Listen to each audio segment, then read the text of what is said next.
सांसद आदिवासी होगा, विधायक आदिवासी होगा, यहाँ का कलेक्टर आदिवासी होगा, मंत्री आदिवासी होगा, एसपी आदिवासी होगा, बीडीओ सीओ दरोगा सब कोई आदिवासी होगा। जब तक आदिवासी नहीं होगा दिक्कू लोग हमारा शोषण करेगा और यही हो रहा है। अबुआ तिसोम दिकुआ राज यही है ना आज के समय में। इसी को ठीक करना पड़ेगा।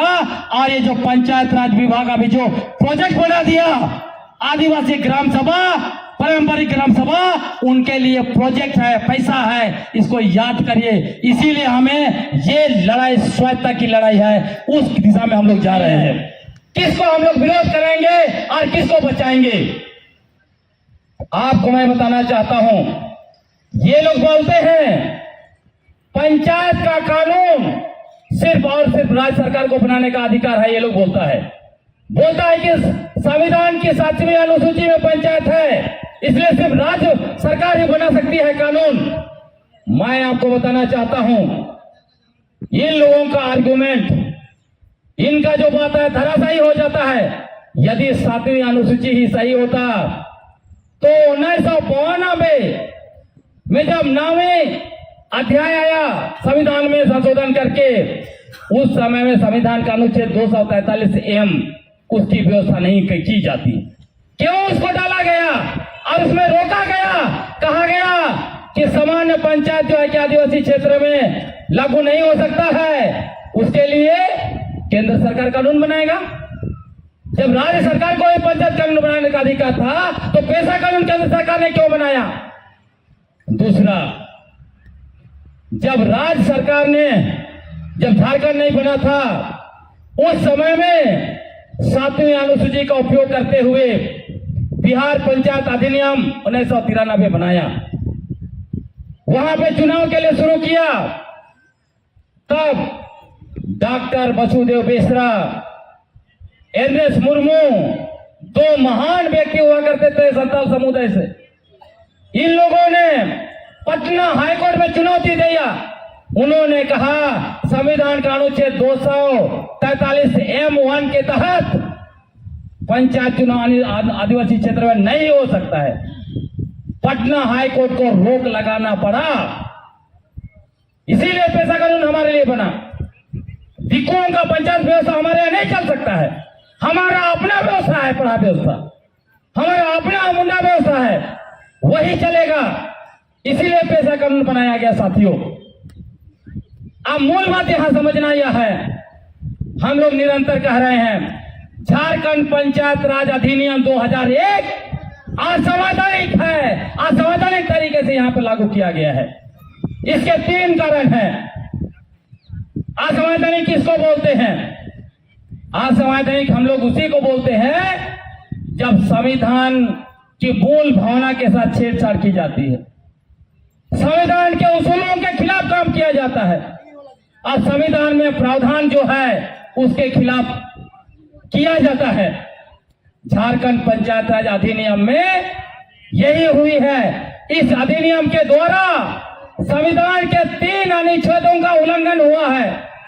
पहला कौन सा?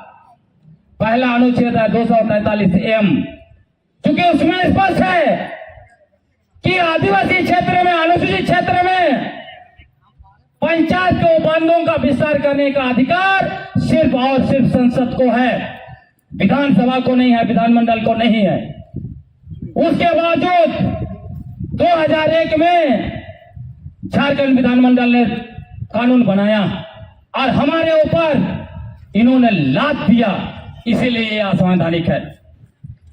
दूसरा, संविधान का अनुच्छेद 244 का हनन हुआ है।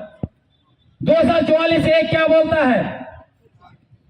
चूंकि अनुसूचित क्षेत्र में यहां का प्रशासन और नियंत्रण संविधान के अनुच्छेद 244 और 5वीं अनुसूची के तहत होगा। अब उसी में 5वीं अनुसूची पायरा 6 के तहत अनुसूचित क्षेत्र का निर्धारण करने का अधिकार सिर्फ और सिर्फ राष्ट्रपति को है। लेकिन क्या कर दिया गया झारखंड पंचायत राज अधिनियम के तहत? उसका धारा 1-2 देखिए, उसमें लिखता है यह अनुसूचित क्षेत्र में नहीं, ये नगर निगम क्षेत्र में लागू नहीं होगा। ये कंटोनमेंट एरिया में लागू नहीं होगा, जबकि पेशा कानून में कहीं नहीं लिखा है। पेशा कानून में लिखा है ये पूरे अनुसूचित क्षेत्र के लिए है, यहां नगर निगम और कंटोनमेंट का कोई मतलब नहीं होता है। मतलब झारखंड पंचायत राज अधिनियम के द्वारा इन लोगों ने हमारा अनुसूचित क्षेत्र को कम कर दिया। जैसे राज्य में नगर पालिका है, असंवैधानिक नगर पालिका, तो वहां पे जो है कि पेशा कानून लागू नहीं होगा। हम लोग बोलते हैं ये हमारा गांव है, रांची का 90% गांव मुंडाओं का था, वो गांव हमारे हैं, वहां पे पेशा कानून चलेगा। शहर तुमने बसाया, तुम्हारा शहर को हम स्वीकार नहीं करते हैं। वहां पे हम ग्राम सभा बनाएंगे, क्या बोलते हैं आप लोग, रांची के एक एक गांव को खोजेंगे, हम ग्राम सभा बनाएंगे। अनुसूचित क्षेत्र बिल्कुल, ये जो है बिल्कुल लोग क्या बोलता है, हम इस देश को हिंदू राष्ट्र बनाएंगे, ये हमारा है, अयोध्या हमारा है। उन्होंने खोजा, मैं इस बात इसलिए कह रहा हूं, बहुत सारे पत्रकार मुझे बोल रहे हैं पूरा शहर बस गया है, सारे लोग व्यवस्थित हो गए हैं, यहां पे आप सामाजिक द्वेष पैदा कर रहे हैं। मैं उनको मुंह तोड़ जवाब देना चाहता हूं, बोलता हूं, जब आज अयोध्या मुसलमानों का था, कागज उनके पास था, आपने वहां कहा ये हमारा पूर्वजों का है, आपने ले लिया, क्या आपने सामाजिक द्वेष पैदा नहीं किया? आप यूपी के एक एक मस्जिद में मंदिर ढूंढ रहे हैं, क्या हम अपने पूर्वजों की जमीन ना ढूंढेंगे, अपने पूर्वजों का गांव नहीं ढूंढेंगे, अपने पूर्वजों का खेत खलिहान नहीं ढूंढेंगे? इसीलिए मैं कहता हूं, तुम जाके सारे मस्जिदों में मंदिर ढूंढो, हम जब अपनी गांव ढूंढेंगे, पूर्वजों की जमीन ढूंढेंगे, पूर्वजों का खेत खलिहान ढूंढेंगे, पूर्वजों का सरना स्थल ढूंढेंगे, तब समझ लेना उस दिन तुम्हारा मंदिर भी हमारा होगा, मस्जिद भी हमारा होगा, क्योंकि वो हमारी जमीन पर है। साथियों याद रखिए, लड़ाई बहुत बड़ी है, ये इसलिए हमें धर्म का जज्बा पहनाते हैं ताकि हमारा सारा इलाका, सारा पहाड़ निकल जाएंगे। तो इसलिए मैं कह रहा हूं, जब 5वीं अनुसूची का निर्धारण राष्ट्रपति का अधिकार है, आपने कैसे छीन लिया? उसके बाद 5वीं अनुसूची का मिनी असेंबली कौन है? आदिवासी टीएसी, ट्राइब एडवाइजरी काउंसिल कहते हैं, ये उसको कहा जाता है अनुसूचित परिवस्त्री परिषद, अनुसूचित जनजाति प्रवस्त्री परिषद, टीएसी, ट्राइब एडवाइजरी काउंसिल। तो अनुसूचित क्षेत्र के लिए कोई भी नियम कानून बनेगा वो टीएसी में जाएगा, क्योंकि हमारा वो असेंबली है। जेपी RA1 को वहां नहीं भेजा गया, तो आप सोचिए इन्होंने JPRA के द्वारा संविधान के अनुच्छेद 244(1) और 5वीं अनुसूची का उल्लंघन किया।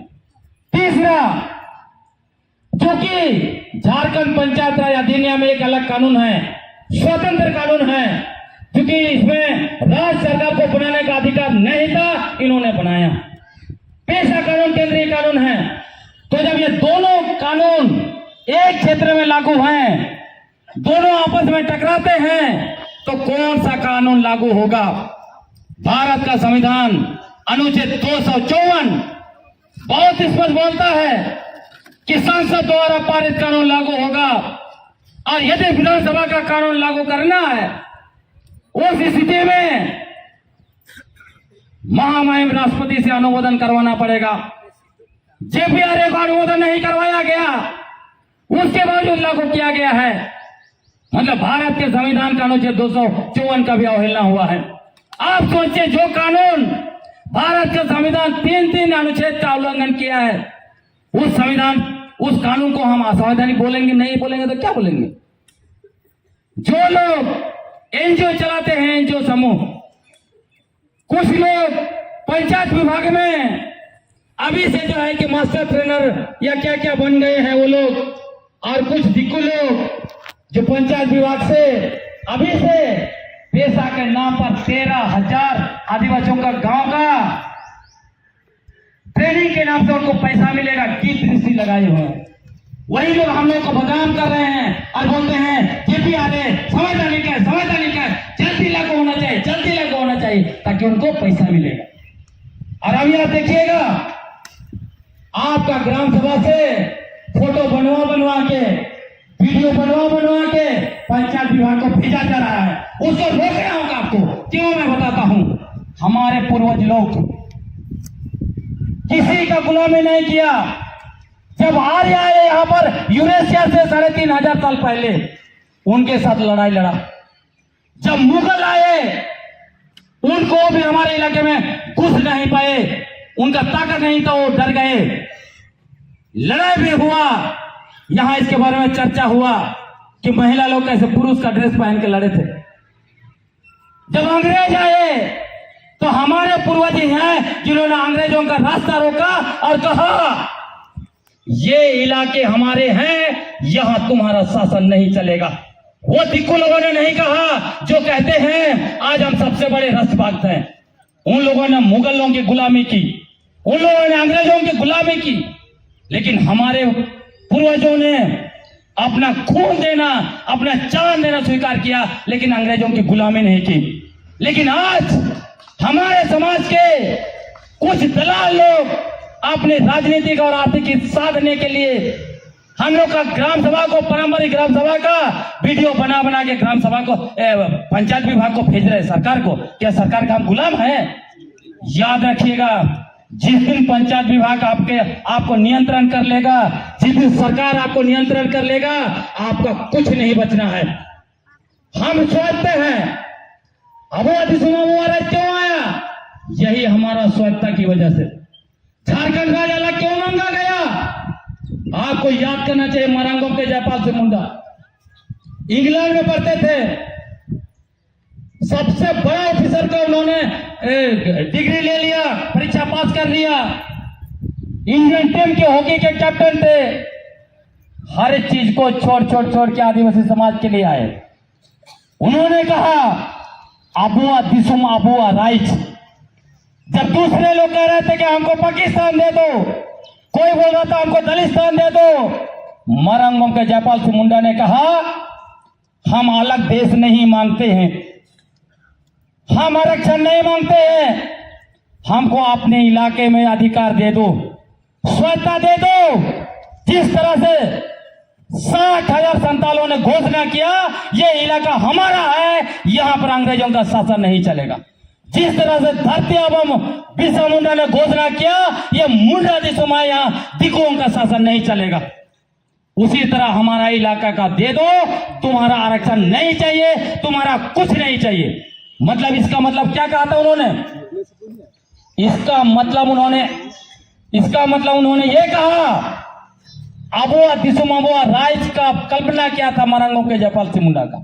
उनका कल्पना यह था अबुआ दिसुम अबुआ राइज का मतलब आदिवासी इलाके में एमपी आदिवासी होगा, सांसद आदिवासी होगा, विधायक आदिवासी होगा, यहाँ का कलेक्टर आदिवासी होगा, मंत्री आदिवासी होगा, एसपी आदिवासी होगा, बीडीओ सीओ दरोगा सब कोई आदिवासी होगा।